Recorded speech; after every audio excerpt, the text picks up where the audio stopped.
Hola, buenos días. Para dar continuidad a los temarios que estamos revisando con respecto a la parte de serie roja, el día de hoy vamos a continuar con la parte de anemia hemolítica, haciendo énfasis en lo que sería la parte de hemoglobinopatías y la parte de talasemia. El día está a cargo pues, de quien les habla, Luis Carlos Cruz, residente de cuarto año de hematología y oncología pediátrica.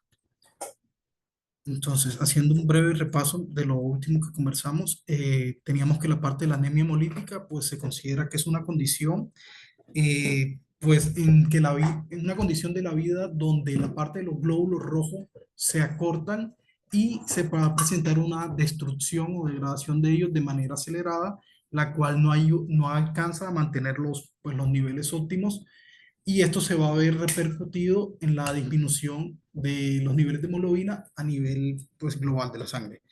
Cuidado con el cable. Pues la destrucción prematura de estos glóbulos es lo que se considera como tal la parte de la hemólisis. Eh, Puntualmente de la hemólisis, la anemia hemolítica, perdón, la vamos a dividir pues por la parte de su mecanismo, puede ser también por su duración y por el sitio donde se ocurre dicha hemólisis.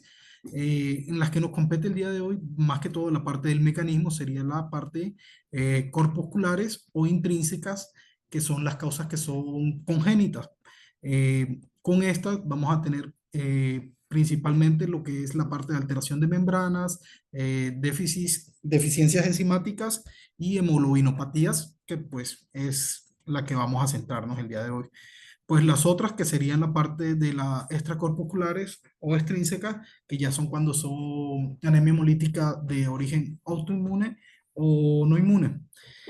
Cuando las dividimos por el sitio donde ocurre la hemólisis, vamos a hablar que puede ser extravascular o intravascular, respectivamente.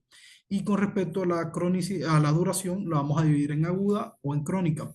En la parte de la aguda, pues, cuando pues, va por periodo de tiempo y suelen ser, perdón, intravasculares y cursan con una hemoglobinuria y una anemia que se puede asociar a ictericia. Entonces, dentro de las hemoglobinopatías vamos a tener que, pues es un gran grupo de manifestaciones, las cuales pueden ser cuantitativas y cualitativas, que ahora más adelante vamos a empezar a mencionar. Como definición tenemos que las hemoglobinopatías son trastornos genéticos, los cuales se dan por una mutación, la cual se puede estar asociando a la formación anormal de la parte de las cadenas de globina y estas van a tener una función la cual va a ser defectuosa o alterada, por lo que no se va a permitir el transporte adecuado del oxígeno o lo que se ocurriría habitualmente. Va a precipitarse en su interior, en el interior del hematíe, y esto puede llevarnos a los procesos de la destrucción propia del eritrocito como tal. Estas alteraciones pueden ser a nivel estructurales, como es el caso de la hemoglobina, cuando ocurre el ejemplo en la parte de la anemia de célula falciforme, o puede ser por la reducción o ausencia en cuanto a la síntesis de las cadenas de globínicas. En estas van a ser en los rasgos, en las talasemias puntualmente como tal.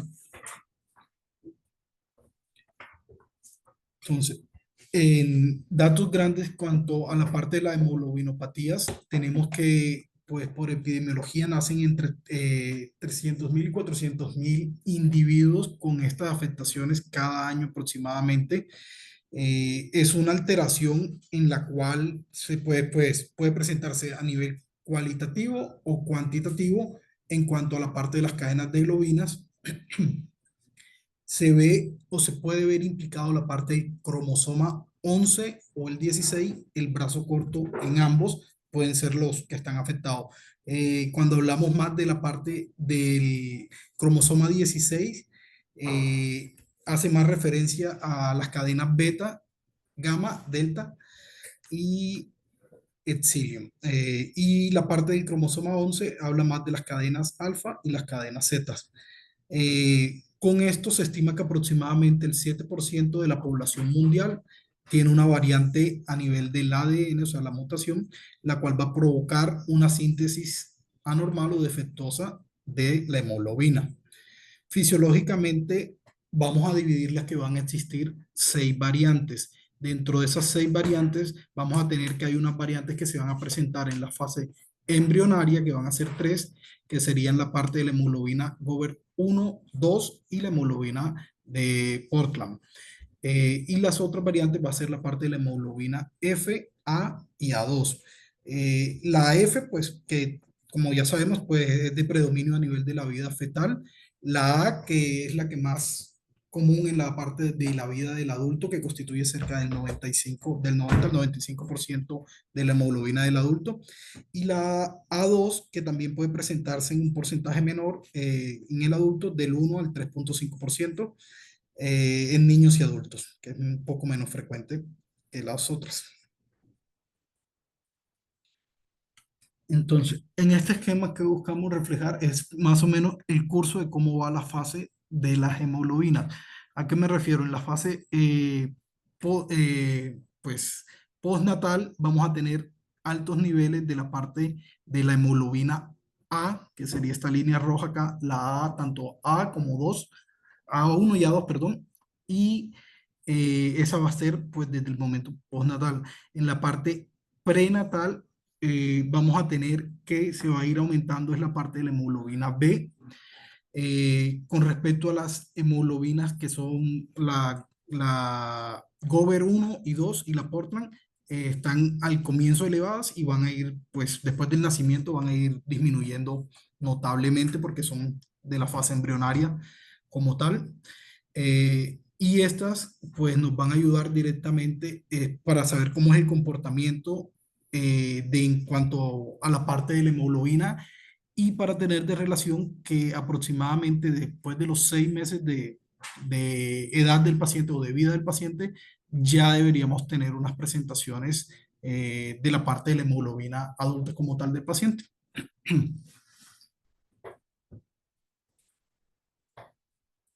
Entonces, para seguir como detallando un poquito más de la parte de las hemoglobinopatías, vamos a dividirlas en dos grupos, cuantitativas y cualitativas. En las cuantitativas vamos a tener que son, o las vamos a tener relacionadas por la parte de la producción, que va a haber una producción disminuida y desbalanceada en cuanto a la parte de las cadenas de globina. Va a ser la parte alfa y beta de las talasemias y son alteraciones que son hereditarias, las cuales pueden ser heterocigotas, homocigotas o doblemente heterocigotas. Estas van a ser de producción de globulina, producción de cadenas de globina, perdón. En cuanto a la hemoglobina A1, vamos a tener que en su pues, característica normal es que vamos a tener dos cadenas alfa y dos cadenas beta, y ese va a ser, pues, como lo mencionaba ahorita, el mayor porcentaje que vamos a encontrar en la población normal. Después está la parte de la hemoglobina A2, donde van a haber también dos cadenas alfa y dos cadenas delta en este caso. Y por último, la parte de la hemoglobina F, que es donde encontramos dos cadenas alfa y dos cadenas gamma. Estas, pues, va a ser otra de las variantes. Para empezar con, como tal, del abordaje de estos pacientes, vamos a dividirlos en, pues, por grupos como tal, de donde vamos a tener que priman algunos factores, como es la parte de la edad, el género, la historia familiar. Dentro de esa historia familiar, pues, qué antecedentes tiene el paciente, si hay algún rasgo de consanguinidad, si hay anemias crónicas, si hay transfusiones a repetición en la familia sin causas establecidas aparentemente, muertes neonatales sin una etiología bien determinada, o si presentan diagnósticos previos de talasemias. Y en la historia neonatal del paciente tenemos que mirar si presentó ictericia al momento del nacer, si ha tenido transfusiones tempranas, si esas transfusiones con qué regularidad son y si está presentando, si está presentando signos de hidropexia fetal. Con esto también tenemos que tener en cuenta que ahí van a depender algunos factores étnicos, como podría ser de la raza, por decir, si se dice que está más relacionada a pacientes que son de razas africanas o población afro como tal, y inicialmente a las personas que estaban ubicadas a nivel del Mediterráneo. Esto obviamente se ha visto con muchas varianzas en la actualidad, pues por la misma diversificación y el mismo mestizaje que se ha llevado a cabo en todo el periodo de la vida. También tenemos que tener que estos pacientes, muchas veces su forma de debutar o cómo se nos van a presentar es por la parte de que realicen anemias hemolíticas. Y en esta hay que mirar cuándo se presenta, si es de predominio de hemoglobina fetal desde el nacimiento o si ha venido presentando cambios, pues dependiendo de lo que les comentaba de la edad del paciente. Entonces, de parte de las alfa-talasemias, tenemos que son defectos a nivel de la síntesis de cadenas alfa. Estas pueden ser de la hemoglobina A1 o A2. Eh, este se considera que es el defecto más común, el más frecuente que se presenta, y es por el resultado de una producción disminuida o ausente de las cadenas de globina alfa, las cuales constituyen la mitad, aproximadamente la mitad de las estructuras diferentes de la hemoglobina en condiciones normales. También tenemos que son bases moleculares las cuales van a estar codificadas a nivel de la región telomérica del cromosoma 16 del brazo corto del cromosoma 16. ¿Cómo ocurre dicho fenómeno? Aquí va a ocurrir pues la parte de un desequilibrio en cuanto a la producción de las cadenas de globínicas, tanto de la alfa, y esta nos va a llevar a que estas van a ser altamente solubles, más inestables, y dichas cadenas pues, se van a quedar a nivel del citoplasma del eritrocito y actúan como si fueran unas cadenas libres, las cuales no van a permitir que haya una proliferación y un transporte adecuado de la parte del oxígeno. Lo otro es que estas cadenas se van a acumular o a combinar con las otras cadenas que serían la parte de la gamma, que sería la fetal, y la beta, que sería la del adulto propiamente. Cuando tenemos que hay hemoglobina F, estamos hablando que van a haber dos cadenas alfa y dos cadenas gamma, la cual pues sería esperado durante la vida fetal. Y cuando hablamos de hemoglobina A, tenemos que vamos a tener dos cadenas, pues alfa y dos betas respectivamente, la cual va a ocurrir después del nacimiento.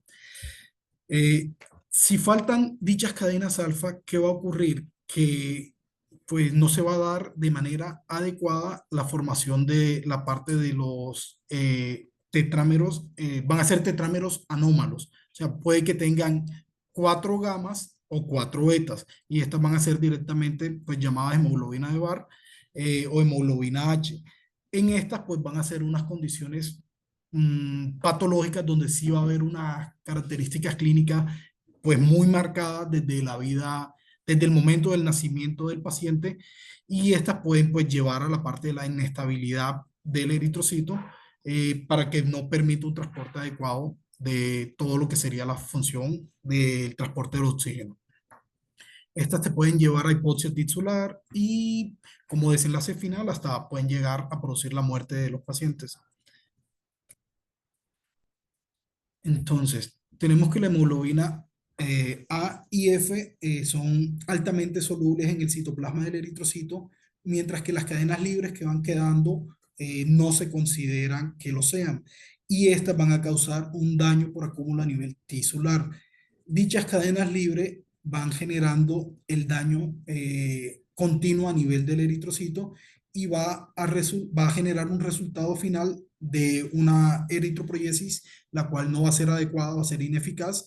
Esto te va a llevar a la parte de la anemia hemolítica y te puede llevar a una sobrecarga de hierro. Entonces, el exceso de las cadenas gamma y beta van a generar una forma anómala de la función de la hemoglobina, y te van a generar o se van a expresar generando a nivel del eritrocito lo que sería el daño tisular, la hemólisis intramedular y periférica, la eritropoyesis que va a ser ineficaz y te va a llevar por producto final a la parte de la anemia que va a ser una anemia de características hipocrómica y microcística para tener ese dato en cuenta. Con las alfa-talasemias pueden ser delecionales o no delecionales. Cuando son las delecionales, estamos hablando que es el resultado de una deleción de uno o ambos genes del cromosoma, que estas son las que se presentan más común cuando hay afectación solo de un gen. Y las no delecionales son mutaciones puntuales en zonas críticas del gen alfa. Las formas clínicas que vamos a tener de las alfa-talasemias las vamos a dividir en cuatro, que van a ser, pues, y las vamos a dividir enseguida, pues, si van a presentar alguna característica, si pueden pasar alguna forma clínica, y vamos a tener la uno que sería portadores silenciosos o silentes, donde solo hay alteración de una. Estos suelen ser asintomáticos durante, pues, todo el periodo de la vida. La 2 vamos a hablar de que estamos presentando ya directamente un rasgo talasémico y va a haber la afectación con manifestaciones clínicas. Cuando tenemos rasgos van a ser manifestaciones muy leves y se puede presentar de manera más común con la parte de las anemias. Ahí es donde uno empieza como el abordaje de por qué tiene la anemia y cuando hace todo el abordaje diagnóstico es donde va a llegar a que tiene un rasgo talasémico el paciente. La forma 3 es cuando hablamos de hemoglobina H. En esta, pues ya se va a presentar con manifestaciones más marcadas, donde vamos a tener que ya la anemia puede ser de moderada a severa, entonces por ende va a tener repercusión hemodinámica en el paciente y ya va a generar una clínica muy marcada.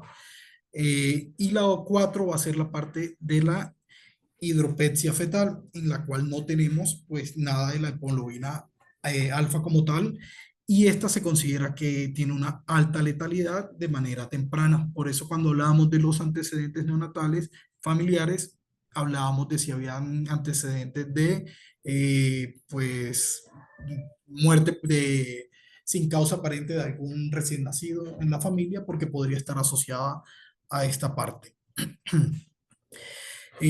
Otra característica, como les mencionaba aquí, desde el rango 2 cuando tenemos un rango talasémico, desde ahí en adelante hay que sospechar que en anemias microcíticas, hipocrómicas, las cuales no se puedan asociar o no puedan estar atribuidas a la parte de déficit de hierro, es una de las pues, diferenciales diagnósticos que tenemos que tener en cuenta, la parte de los rasgos talasémicos. Hablando un poquito de lo que sería la parte de la hemoglobina H, tenemos que son la presencia de un solo gen funcionante de la parte de la globina alfa o la ausencia de los dos, en las cuales se van a ver excesos de cadena beta. eh, Vamos a tener las cuatro cadenas beta, por decirlo así, y estas se van a precipitar a nivel interior del eritrocito, donde va a generar la destrucción y esta es la que te va a llevar a la hemólisis, la cual puede ser leve, moderada o severa, generalmente moderada severa. Lo otro es que no tiene el efecto Bohr, que pues recordemos que es la parte de la disminución de la afinidad de la hemoglobina por el oxígeno por alteraciones a nivel de, el pH. Cuando hay una acidez aumentada, hay un aumento de la concentración del CO2, entonces esto va a favorecer la liberación del oxígeno, pero no va a llegar a nivel periférico de manera adecuada. Y lo otro es que la hidropexia fetal es la ausencia completa de los genes alfa. Esto se va a presentar de la hemoglobina VAR o la hemoglobina H o la hemoglobina porta, que fue los que mencionamos. Entonces, en la hidropexia fetal tenemos que solo se produce o se reconoce la parte de la hemoglobina VAR, que sería cuando tenemos las cuatro cadenas gamma, y no vamos a tener o vamos a tener la ausencia, obviamente, de las cadenas alfa.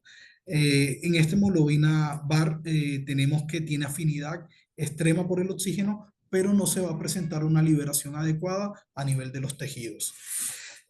Como tal, el resultado de esta va a llevarte a hipoxias severas que pueden ocurrir desde manera intrauterina, también te pueden generar insuficiencias cardíacas, puede estar relacionado en ascitis, edema y como desenlace final puede llevarte a la muerte fetal, sea intrauterina o pues al momento de nacer. Eh, entonces, existen unas compensaciones y unas manifestaciones clínicas según severidad. Estas las vamos a dividir. El portador silente, pues tenemos que tiene una producción normal de hemoglobina, no va a requerir ningún efecto compensatorio del cuerpo y generalmente no se van a presentar ningún tipo de manifestaciones clínicas. Tenemos después el rango de la alfa-talasemia, donde ya se puede encontrar una producción disminuida en cuanto a los niveles de hemoglobina. Por ende, el cuerpo tiene que hacer unos efectos compensatorios o compensadores de aumentar la producción de la hemoglobina A2. eh, y esto se puede manifestar clínicamente con anemias leves, las cuales van a ser de característica hipocrómica y microcísticas. Cuando tenemos ya la hemoglobina H, tenemos que va a haber una disminución de la hemoglobina A, obviamente, y va a haber una hemoglobina H que va a ser presente o la principal, por decirlo de alguna manera. Y en este el efecto compensatorio es que la hemoglobina H va a estar muy aumentada, pues porque no vamos a tener el rasgo de la alfa, y esta ya se va a presentar con manifestaciones clínicas de anemias moderadas, ictericia y esplenomegalia. Y por último, la parte de la hemoglobina VAR, que es donde pues directamente no hay una hemoglobina que la cual sea funcional o niveles adecuados para el funcionamiento básico del cuerpo. En esta solo vamos a encontrar la parte de la hemoglobina VAR y esta va a ser insuficiente para pues, la función del cuerpo y se presenta con la parte de la hidropexia fetal que como producto final, lo que les decía, puede llevar a la muerte tanto a nivel intrauterino o al momento neonatal. Entonces, para el diagnóstico de las alfa-talasemias tenemos que hay pues varias pruebas diagnósticas las cuales nos van a ayudar, nos van a orientar un poco a el enfoque diagnóstico.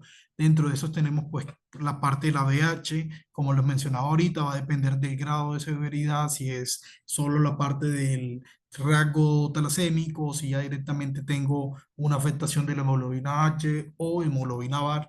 Ahí van a ser pues las presentaciones de lo que hablábamos ahorita y sus características que siempre son hipocrómicas microcíclicas. Eh, lo otro que vamos a tener como la parte del abordaje es la parte del frotis de sangre periférica, en el cual vamos a encontrar una hipocromía marcada y una microcitosis. Podemos también encontrar lo que son la parte de células endianas y hemoglobina H, en las cuales vamos a encontrar inclusiones, las cuales van a ser pues, visibles de características azul brillante de Crecil. Otro de los métodos diagnósticos es la parte de la electroforesis de hemoglobina como tal. Con esta buscamos directamente los rasgos del portador para ver si es normal, si vamos a encontrar presencia de hemoglobina H o hemoglobina VAR. Entonces tenemos cuando es portador o solo tiene el rasgo, va a ser un resultado normal. Cuando ya tenemos que es la hemoglobina H, obviamente vamos a encontrar la presencia de la hemoglobina H aumentada y cuando estamos hablando de la hemoglobina VAR, vamos a tener que, obviamente, la parte de la globina gamma es la que va a estar presente, va a estar elevada, porque es la que se está expresando en dicho paciente. Y como tal, el estudio principal o el que nos enfocan como gol estándar aquí para los diagnósticos sería la parte de los estudios moleculares, sean directamente la parte de la PCR múltiple o la MLPA, que esta nos sirve para detectar las deleciones o puntualmente ir a las mutaciones que está generando a nivel de la hemoglobina A1 o A2.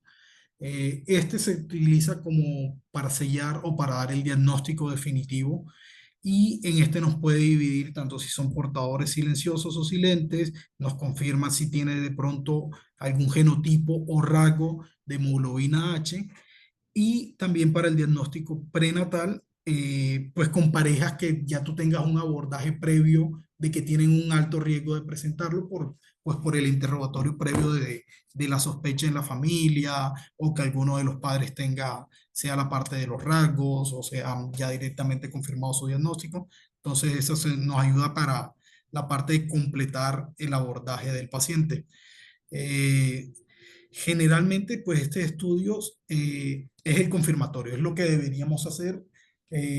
Muchas veces no se realiza, pues por la variante de costo-beneficio, pues toda la parte de las pruebas moleculares son obviamente mucho más costosas, más difícil de acceder para cada paciente.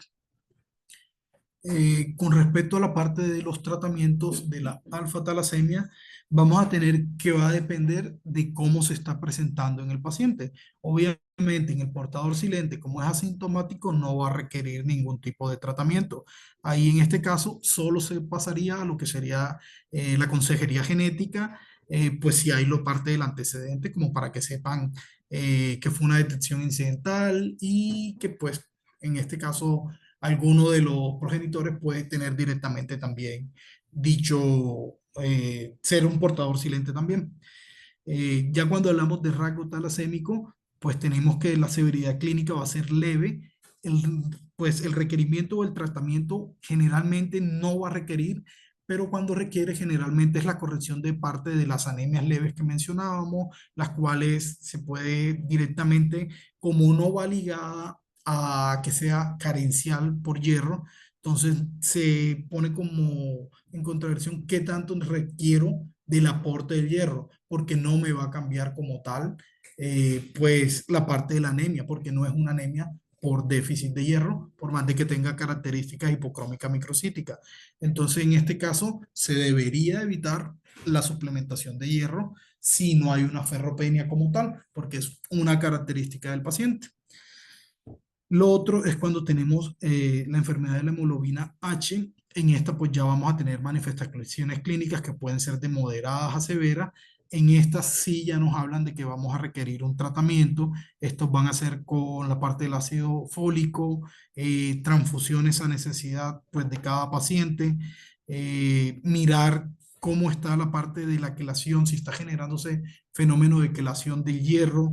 eh, en casos muy severos, pues evaluar la parte de la esplenectomía. Eh, pues va a depender pues mucho de la clínica y de los altos requerimientos de transfusiones del paciente, de toda la condición puntual del paciente. Y en este se evita o se recomienda evitar algún tipo de fármacos que puedan generar, que puedan ser desencadenantes, perdón, de la parte de las crisis hemolíticas. Y lo otro que puede desencadenar dichas crisis son los procesos concomitantes de infecciones. Entonces también toca estar como muy al pendiente del paciente para que no se nos esté infectando con facilidad. Y por último, la parte de la hemoglobina VAR, que pues esta tenemos que si es muy grave y tiene una alta letalidad, sea a nivel intrauterino o a nivel neonatal. Con esta, pues como es tan letal, no hay un tratamiento como tal dirigido al 100% para esto. Se trata de compensar un poco con la parte de las transfusiones, pues en centros especializados. Y en estos pacientes ya habría que considerar como tal de tratamiento, lo principal sería si es candidato a la parte del trasplante de médula ósea, porque va a ser un paciente con altos niveles transfusionales, transfusiones crónicas, y es por el propio defecto que tiene pues, el cuerpo porque no produce la globina alfa. Pasando un poquito ahora al otro grupo que sería la parte de las beta talasemias. Estas tenemos que pueden ser por la producción disminuida o ausente de la globina beta en este caso. Esta se presenta o con prevalencia o con mayor predisposición en población que está ubicada a nivel del Mediterráneo, también en India, Pakistán, Medio Oriente y gran parte del sudeste asiático. Como les contaba, al igual que la alfa, también ha venido presentando cambios, pues por la pues, pluralidad de las culturas, todas las mezclas que estamos presentando actualmente, que eso hace pues que cada vez estemos compartiendo mayor información genética poblacional a nivel global. Las otras, estas pueden presentarse con formas graves, la cual se considera que es la doble heterocigota y homocigota. Se dice que afecta aproximadamente el 1,5% de la población mundial. En esta, los pacientes van a hacer altos requerimientos o altas necesidades de transfusiones y esta la podemos clasificar en silenciosa, en leve B y en severa B0. Con estas también va a haber o va a tener afectación directamente del cromosoma 11, del brazo corto, de la región telomérica del cromosoma 11. Para dividirlo un poquito, esta la vamos a tener, la vamos a dividir por grupos. Va a ser, como les decía, la parte de la talasemia menor, o cuando estamos hablando del rasgo, talasemia intermedia y talasemia mayor. Eh, con estas, la producción de globulina, de beta globulina, perdón, en la del rasgo solo va a estar levemente reducida. Cuando estamos hablando de talasemia intermedia, va a estar pues con ya con un compromiso mayor, va a ser moderado. Y cuando hablamos de talasemias mayores es porque hay ausencia total de la producción de beta globulina. Lo mismo va a pasar con las manifestaciones clínicas. Van a ser en la fase menor, va a ser prácticamente asintomática o solo se va a presentar como anemias leves. En la intermedia ya va a ser una anemia moderada, eh, que en algunos motivos, pues dependiendo de cada paciente, van a evaluarse los requerimientos o necesidades de transfundir. Y pues en las anemias severas, que en la talasemia mayor, que ya van a ser anemias severas, donde van a recurrir de manera frecuente a transfusiones de forma periódica. Entonces, en estos pacientes se caracterizan, pues, para dividirlos un poquito entre la mayor y la menor, como les comentaba, en la menor van a ser anemias, las cuales pueden ser consideradas leves, con una hemoglobina que va a estar alrededor de 9 más o menos aproximadamente, mientras que en la parte de la mayor ya van a ser anemias severas. En el frotis de sangre periférica, en la menor, vamos a encontrar que va a ser de característica hipocrómica microcítica, perdón, con células en diana, y en la mayor vamos ya a encontrar más fenómenos en ese frotis de sangre periférica, donde podemos encontrar células en diana, hipocromía marcada, eritrocitos nucleados, predominio marcado basófilo y, y anisopoquilositis. En estas también vamos a encontrar que cuando es menor, vamos a tener que el volumen corpuscular va a estar cercano a los 70. Los reticulocitos en la menor van a estar levemente elevados, mientras que en la mayor va a estar pues muy marcado la parte muy elevados los eritrocitos, los reticulocitos, perdón, y eritroblastos van a estar presentes. La menor vamos a tener que la hemoglobina A2 corresponde cerca del 3,5% de la población, mientras que en la mayor la elevación de la 2 va a ser la que va a estar más predisponente, mientras que la hemoglobina 1 va a estar ausente. En la menor, la hemoglobina F va a estar discretamente elevada y en la mayor va a haber una elevación persistente y marcada de la parte de la hemoglobina F. Para el tratamiento también va a depender más o menos lo mismo de los pacientes. En los que solo tienen rasgos, generalmente no va a requerir un tratamiento como tal. No hay, pues ni siquiera dentro de los comentarios o las conclusiones, se evita hasta la suplementación de hierro porque va a ser una condición propia del paciente el rasgo de la anemia leve que va a estar presentando. En las intermedias, lo que les decía, evaluar las necesidades de transfusiones, el complemento o suplemento con la parte de ácido folínico, y cuando estos pacientes están presentando altos niveles de eh, transfusiones, hay que evaluar la necesidad de esplenectomía de dicho paciente. Ya en las talasemias mayores tenemos que, pues como van a ser pacientes con transfusiones crónicas, se va a presentar directamente lo que es la quelación férrica. Hay que mirar con qué fármaco estabilizar un poco esta parte. El suplementar también va a ser necesario con ácido fólico. Y por último, evaluar la necesidad de llegar a la fase del trasplante de células madres hematopoyéticas para buscar una finalidad curativa de dicho paciente. Entrando al otro grupo, que serían la parte de las cualitativas, tenemos que son mutaciones que ocasionan cambios en la secuencia de los aminoácidos de las cadenas de globina. Estos pueden ser de cuatro tipos de defectos, que son la disminución de la solubilidad, puede ser la inestabilidad de la hemoglobina, alteración en la afinidad del oxígeno o la alteración en el mantenimiento del estado oxidativo.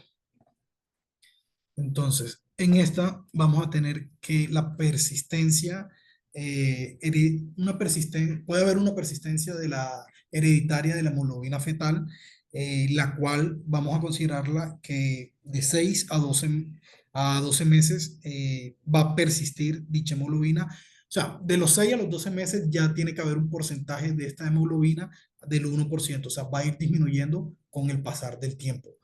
En esta van a ver muestras de presencia o la persistencia de dicha hemoglobina F en la infancia, lo cual no sería normal, y esta va a tener una prevalencia que va a ser una de cada 1000 pacientes aproximadamente. En esta se ven implicadas los genes alfa y beta, los cuales van a ser eliminados por la persistencia de las cadenas gamma puntualmente. Y las cadenas gamma van a tener mayor afinidad por el oxígeno, pero como les mencionaba anteriormente, mayor dificultad para llevarlo pues a todos los tejidos. Hablando de la hemoglobina E, pues tenemos que es una variante de la cadena beta. Esta es más prevalente o más común encontrarla en la parte del sudeste asiático. En esta va a ocurrir una sustitución de un grupo que en este caso sería la parte, vamos a sustituir una guanina por una adenina.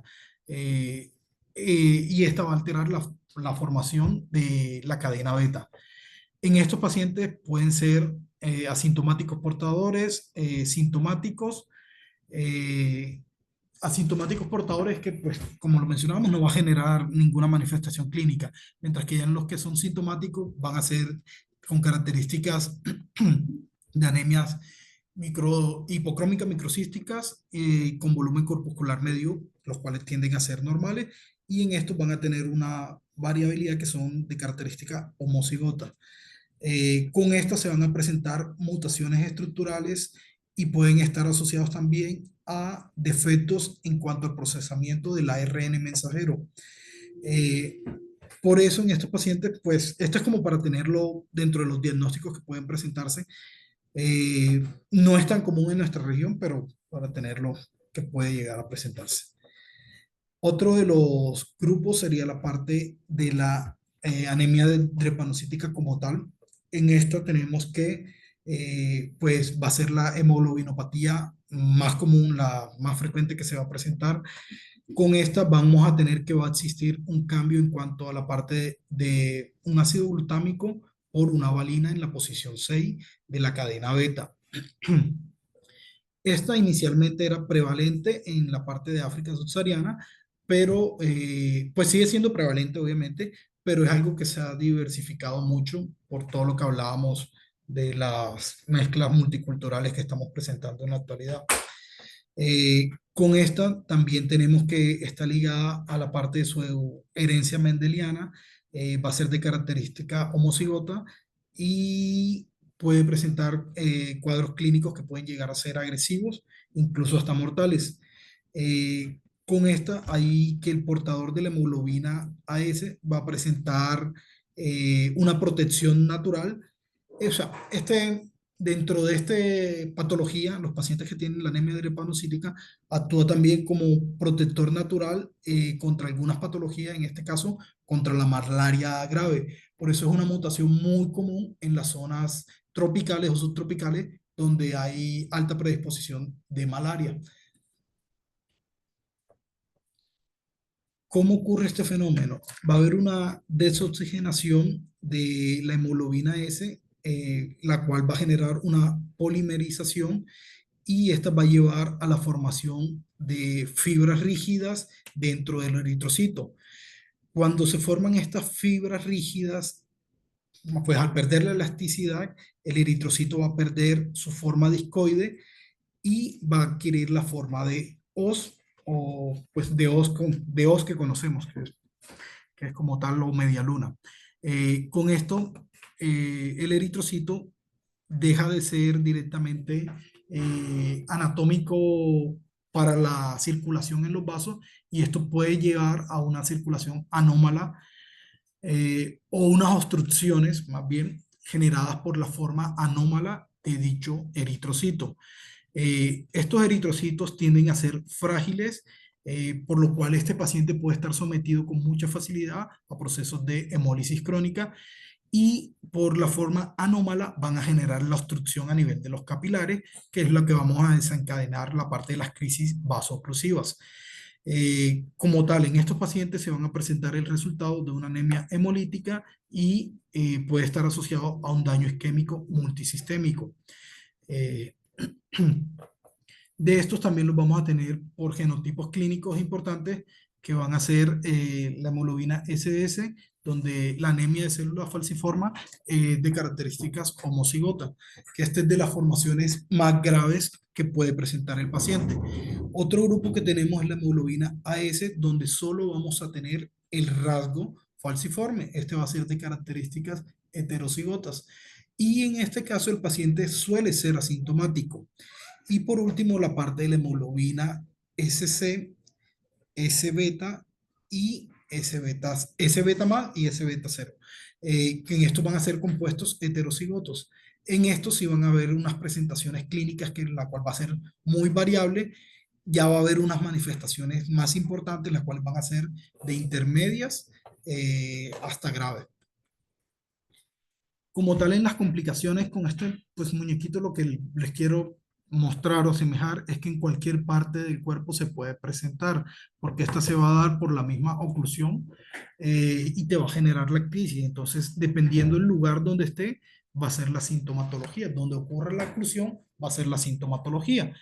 Ejemplo, pues te puede dar la sensación de síndrome cardíaco o síndrome coronario cuando se presenta la oclusión a nivel pues, de la parte de las coronarias o del tórax como tal, porque muchas veces se considera que también es un gran simulador. En otro órgano, por poner al azar, cuando tenemos a nivel genital, te puede generar priapismo, por lo mismo que no va a haber una circulación adecuada de dicho flujo sanguíneo. También va a estar muy asociado a que puede generar crisis esplénica con dolores muy marcados por la misma oclusión que te va a llevar. Entonces, pues el resumen del esquemita es eso, que en cualquiera de los órganos puede generar sintomatología por la oclusión que va a generar. Dentro de las complicaciones más comunes y más graves que vamos a encontrar son la parte de el dolor, perdón, o la crisis vasoclusiva, que estas pues es la principal manifestación clínica que se va a presentar, es la más común. En estas crisis generalmente se van a encontrar crisis óseas donde vas a tener en lugares marcados, en huesos largos o planos, dolores muy limitantes. Estas manifestaciones se pueden presentar en cualquier grupo etario, pues desde niños que muchas veces debutan con estas maneras y con estas pueden haber progresión de dicha sintomatología. Puede llevarte hasta derrames articulares, puede ser causa de fiebres, tienes que muchas veces estar ligada a factores desencadenantes, ejemplo, cuando el paciente tiene unas infecciones asociadas, cuando hay cambios marcados a nivel de las estaciones, que pase una estación muy fría, pues obviamente en los países que tengan las estaciones más marcadas. Y estas, pues hay que diferenciarlas porque, como les decía, es muchas veces la forma como se le va a presentar al paciente el debut de dicha sintomatología. Otras de las complicaciones que podemos tener son las crisis directamente de la aplasia pura transitoria de eritroide, donde se caracteriza por una disminución brusca, la cual va a ser muy marcada de la hemoglobina con valores los cuales van a ser inferiores a 5 y va a haber una disminución importante en cuanto a la parte de los reticulocitos. En esta van a haber leucocitos y plaquetas que van a ser de características normales. Y estas pueden durar pues una persistencia hasta de más de 15 días en el paciente. Otra de las crisis que puede presentar es la crisis hiperhemolítica, que esta, a pesar de ser una anemia hemolítica, estas crisis se han descrito y están asociadas a lo que les decía, factores desencadenantes, como es la parte de las infecciones y o medicamentos que puedan llevar a desencadenar dicha crisis vasoclusiva, la cual va a ser pues, muy severa y se va a ver una destrucción marcada de la parte de los glóbulos rojos, por lo que va a haber una disminución a nivel de la hemoglobina y los reticulocitos y extravasación te van a llevar a que el paciente tenga también la fase de la ictericia. Otra de las complicaciones que puede presentar, pues la parte del secuestro esplénico, que es de las que se presenta de manera más común a nivel de pediatría en pacientes de 6 a 24 meses, es como donde más suelen presentarse. Con estas hay que tener en cuenta que pueden llegar a ser fatal y esta se caracteriza por una esplenomegalia, la cual va a ser de características progresivas y va a generar un atrapamiento masivo de grandes cantidades de sangre, por lo cual el vaso pues, va a generar hasta el producto final que puede ser hasta la ruptura esplénica. Te puede generar con síntomas muy variados, con dolor abdominal, náusea, vómito, pero lo predisponente o lo más marcante es el dolor abdominal intenso. Y en esto también van a ver que se puede ver niveles de hemoglobinas que van a caer drásticamente, los cuales te pueden llevar a un shock hipovolémico del paciente, te pueden llevar a la muerte del paciente, y va a haber pues como les comentaba, el cambio drástico a nivel de los valores de hemoglobina. Una hemoglobina previa que venía normal, en poco tiempo tuvo un bajón drástico o brusco de dicha hemoglobina. Eh, para el diagnóstico, ahí hay varias, pues, aristas o varios enfoques que sería uno, la parte del tamizaje neonatal. Este nos podría ayudar, pues, dependiendo de lo completo que sea dicho tamizaje, a una detección precoz, pues, para saber si tienes rasgo o si directamente ya tienes alguna mutación. Eh, pero esto, pues, no está instaurado a nivel global, solo se realiza en algunos